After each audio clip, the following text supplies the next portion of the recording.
Every time Jesus wept. A man stands at the mouth of a stone tomb in a hillside outside a village called Bethany. The smell is bad. 4 days bad. The kind of smell you do not forget once you have stood near it. Around him, women are wailing. Professional mourners, hired by the family, are tearing their clothes and beating their chests and making the loud public sound that grief is supposed to make in a first-century Jewish village. He is not making that sound. He is silent. His shoulders are shaking. His face is wet. And the people standing closest to him, close enough to see what no one is supposed to see, are watching the most powerful being in the universe break down crying at a hole in the ground. This is Jesus of Nazareth. And this is one of 3 times in the Gospels where he weeps. Most Christians know one of them. They know it because it is the shortest verse in the entire Bible. 2 words. Jesus wept. That is John, chapter 11, verse 35. People memorize it because it is easy. 2-year-olds quote it in Sunday school. But here is what most people miss. There are at least 2 other moments in the Gospels where the Son of God breaks down sobbing. Each one breaks for a different reason. Each one uses a different Greek word for tears. One is silent, one is loud. Loud enough that a crowd of thousands sees it happen on a donkey on a Sunday morning. And the third one. The third one falls on a flat slab of limestone in a garden at night that pilgrims today can still touch through an iron grate in a church in Jerusalem. We will get to that rock. We will get to that tear, but not yet. Because before you understand the rock, you have to understand what we are actually looking at here. This is not a story about sadness. This is not a story about emotion. This is not a story about a verse you memorized when you were 6. This is a story about the God of the universe, the one who hung the stars, the one whose voice cracked open the first morning of the world, sobbing into his own hands, 3 different times, for 3 different reasons, in 3 different places. And one of those reasons is you. Stay with me. We start in Bethany. We start at a tomb. We start with a tear that does not make a sound. Bethany is 1.5 miles from Jerusalem. You can walk it in under an hour. There is a ridge between the two, the Mount of Olives, and on the eastern slope of that ridge sits a small village of stone houses, fig trees, and a network of rock-cut tombs in the hillside. 3 people live in one of those houses.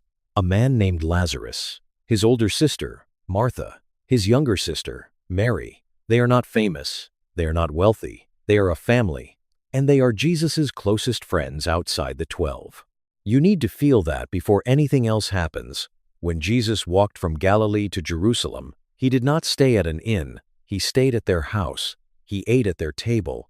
He knew their voices in the dark. He had brotherly love for this family, the love you have for people you do not have to perform for. And now Lazarus is sick. The sisters send word, "Lord, he whom thou lovest is sick." Jesus does not come.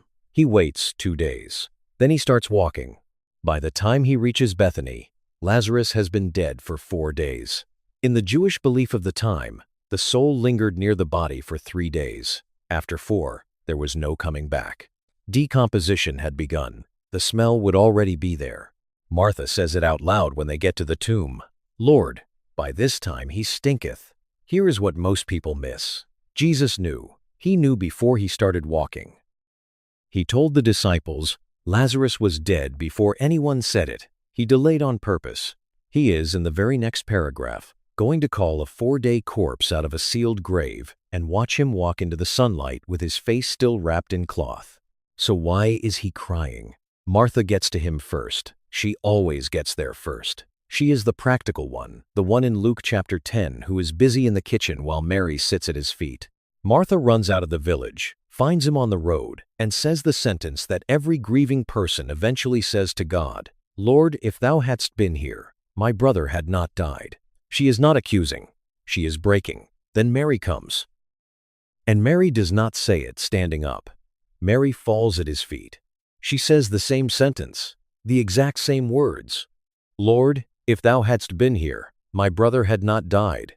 And John, the disciple writing this down decades later, John, who is standing there watching, uses a Greek phrase that translators have been arguing about for 2,000 years. It does not mean he was sad. It does not mean he was moved. The Greek verb is used in ancient literature to describe the snorting of a warhorse before a battle, the grinding of teeth, a sound of fury coming up from the chest. It is the sound a fighter makes when something has hurt the person he loves and he is going to do something about it. And then John writes the verse, "You have known since you were 5 years old." Jesus wept. But here is the part nobody tells you. The Greek word John picks for wept is not the word Jesus will use later over Jerusalem. It is not the word Peter will use after the rooster crows. The Greek is dakrio, and dakrio means something very specific. It means the silent kind of crying. It means tears welling up in the eyes and falling without a sound. It is the opposite of the wailing the professional mourners are doing all around him. Around him, there is loud, public grief, hired wailers, torn garments, beaten chests, the performance of grief that a first-century Jewish funeral required. In him, there is silence, tears running down a face that is not making a sound. So why is he crying? Augustine of Hippo, writing in the early 400s, gave one of the oldest answers in church history. In his Sermons on the Gospel of John, Augustine wrote one sentence that has never been improved on. He wept that we might learn to weep. He wept himself that he might teach us. But there is more than that. Jesus is not crying for Lazarus. He cannot be. He knows Lazarus is about to walk out of that tomb in under 5 minutes. The body is borrowed. The grave is temporary. The reunion is one command away. He is crying for what death has done to the world he made. He is crying because Mary is on the ground at his feet, and the sister of his friend should not have to be on the ground at his feet, and a sealed tomb should not exist on the planet he spoke into being. He made a world without graves, and here he is, standing in front of one, looking at his own creation broken. So he cries, silent, stinging, the tears of a maker looking at what is wrong with what he made. And then he raises his voice, and he calls Lazarus by name. Lazarus walks out, grave clothes still on. The 4th-century church historian Eusebius records that the tomb of Lazarus was still being visited by Christian pilgrims in his own day. The village, the tomb, the road from Bethany to Jerusalem, all real, all locatable, all there. But here is what the gospel does next, and this is where it gets remarkable. John, chapter 11, verse 53. Then from that day forth they took counsel together for to put him to death. The same miracle that brought Lazarus back is the miracle that signs Jesus' death warrant. The chief priests, including a man named Caiaphas, the high priest of Jerusalem, convene an emergency meeting. They decide that Jesus must die. The decision is made over a man who is no longer dead. Days later, Jesus rides over the ridge of the Mount of Olives on a borrowed donkey. The crowd is shouting, palm branches are in the dust, and he sees the city that just decided to kill him. And he cries again. But this time it is loud. That is tear number 1. A friend at a tomb, silent. Dakrio. The kind of crying that does not make a sound. If this is hitting you the way it is hitting me, hit the subscribe button before we get to the next one, because tear number 2 is louder. Tear number 3 is the loudest thing Jesus ever did on this earth, and I do not want you to miss either one. Now, to Jerusalem, to a Sunday morning, to a donkey on the ridge of the Mount of Olives, and to a king who is about to weep over the city that is about to kill him. The Mount of Olives is a limestone ridge that runs north to south on the eastern edge of Jerusalem. It rises about 200 feet above the city. From the top of it, on a clear morning, you can see the entire temple complex, the white stones, the gold plating on the roof, the smoke from the morning sacrifice.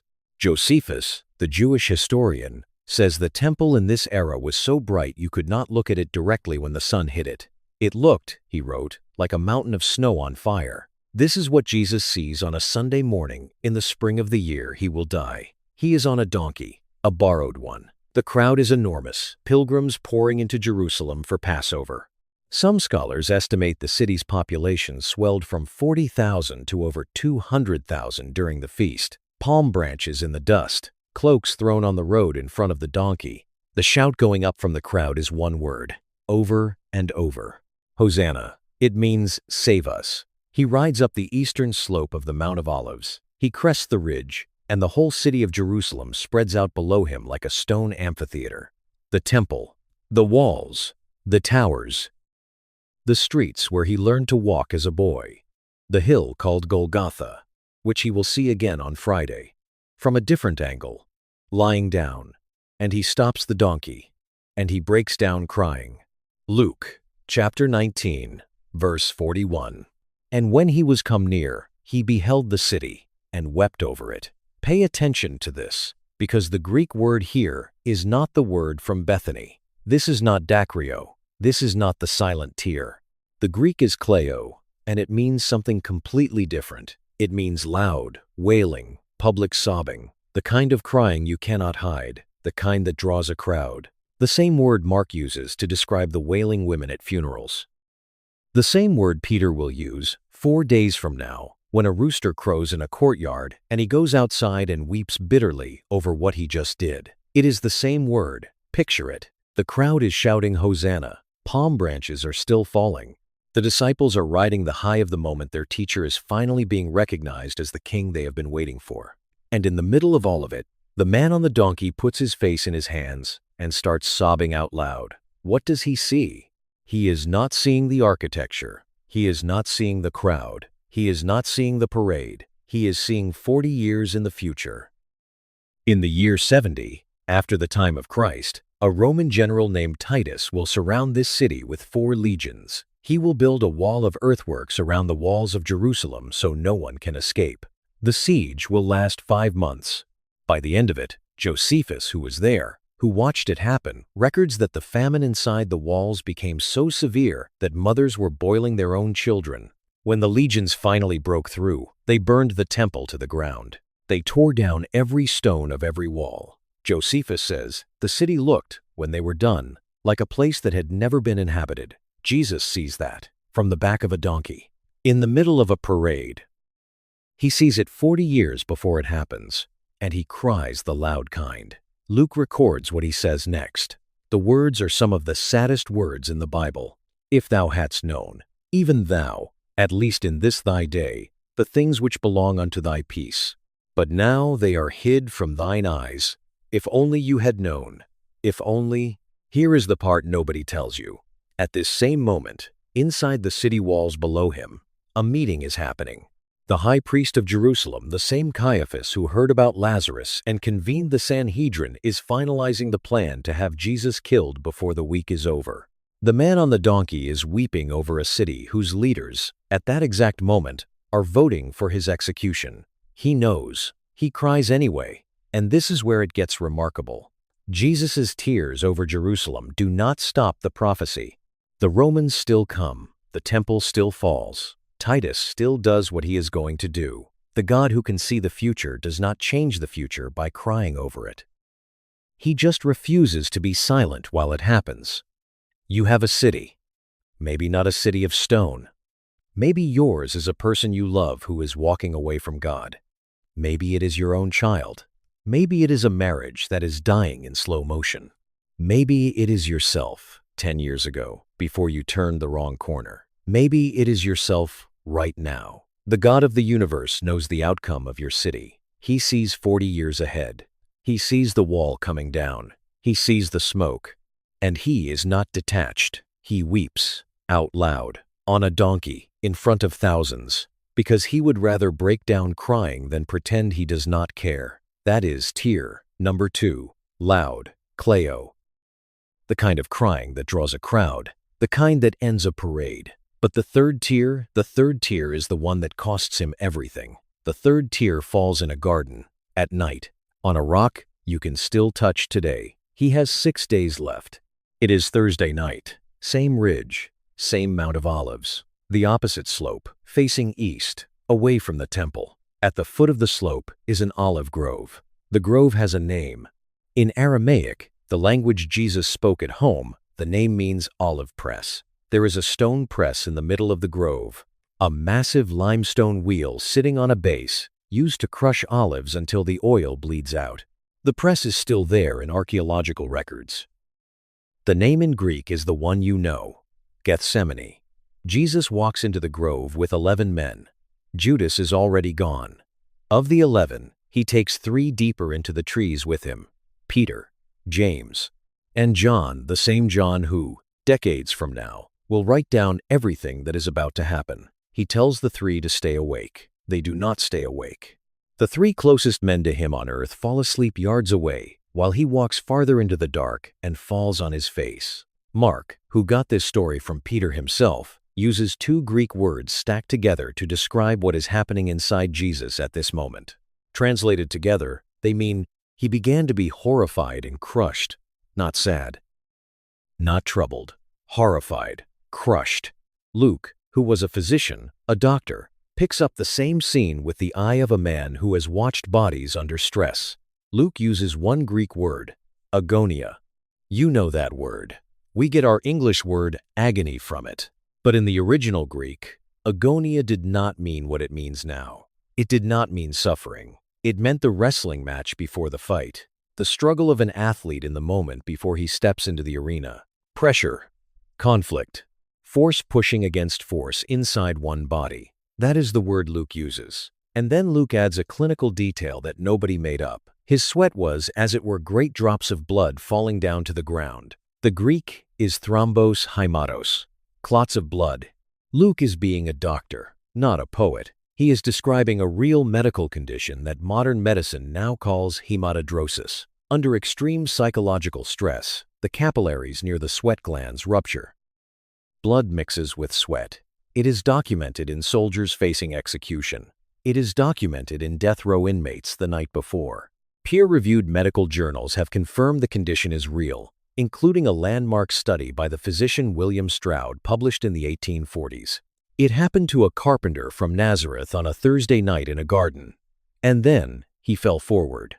He fell onto a flat slab of limestone in the middle of the grove.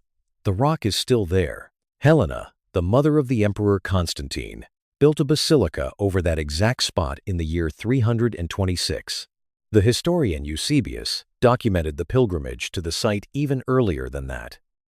Today, a church called the Church of All Nations sits on top of it. In the middle of the church floor, behind an iron grate, the rock is exposed. Pilgrims kneel beside it and put their hands through the grate and touch it. The rock has a name. It is called the Rock of Agony. And on that rock, in the dark, the God who held back oceans cried blood into the dust. The book of Hebrews, chapter 5, verse 7, uses one more Greek phrase to describe what was happening on that rock: kraugus ischyrus. It does not translate as prayer. It translates as violent screaming. The writer of Hebrews says Jesus prayed with strong crying and tears. He was not praying calmly. He was screaming into the dirt. Now watch what happens next. You have stood at a graveside, maybe not a literal one, but you have. You have watched something you loved go into the ground. A marriage, a child's innocence, a friendship that you cannot get back, a version of yourself you cannot get back. And you know the silence that comes after the last person walks away from the grave. You know the way the world keeps moving and you cannot.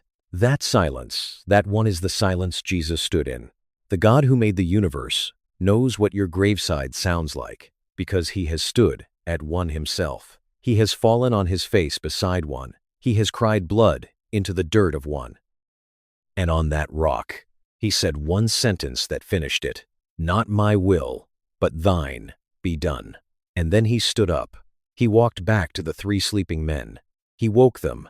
He walked toward the torches coming up the slope, toward Judas, toward the cross, toward the worst Friday in human history. But here is the part nobody tells you. Every tear from every grave you have ever stood beside, every silent tear at a tomb, every loud sob over a city you could not save, every drop of blood from a heart that was breaking, he cried first. He cried more. He cried so that one day he could end the crying for good. The book of Revelation, the last book of the Bible, written by the same John who fell asleep in that garden, ends with one sentence about the God who wept in 3 places.